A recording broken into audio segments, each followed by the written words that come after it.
Doktor Vedat Erdem, Özel Mardin Park Hastanesi'nde göz hastalıkları olarak uzman olarak çalışmaktayım. Yaklaşık 7 yıldır burada görev yapmaktayım. Şimdi tabii alerji çok güncel bir konu ve çok aslında zannedilenin aksine çok sık rastlanan bir durum. Özellikle mevsim geçişlerinde, özellikle bahar aylarına geçişlerde bizim kronik astımlı hastalarımızın şikayetlerinde artışları gözlüyoruz.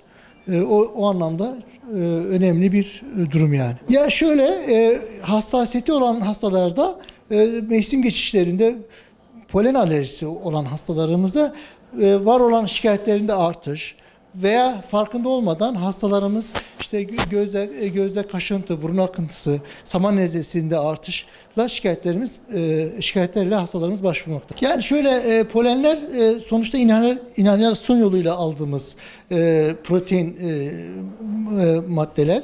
Onları işte inhalasyon yoluyla alıyoruz ve onlar işte burun akıntısı, hapşırma, gözlerde kızarma, ciltte kaşıntı, kızarıklık ve astımlı hastalarda şikayetlerin artmasıyla, hırıltılı solunum, nefes darlığı şikayetlerinin artmasıyla başvurmaktalar. Şimdi polen zamanında hastalarımız özellikle işte olduğu dönemlerde işte seyahat, pikniklerini kısıtlamaları, gideceklerse korunarak gitmeleri, maske takmaları, şapka takmaları önemli. Eve geldiklerinde giysilerini yıkamalı.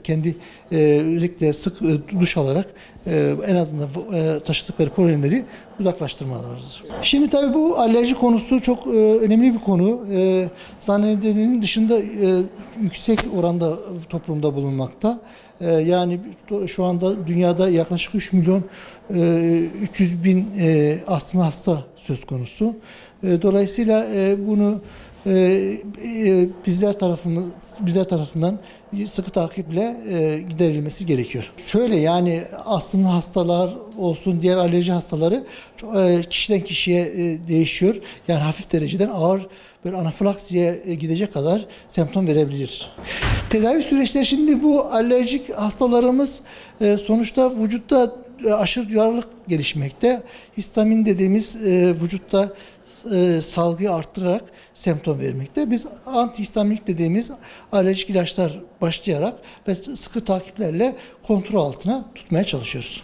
Özellikle alerji konusunda şikayetler artan hastalarımızın biz önemsemelerini bekliyoruz.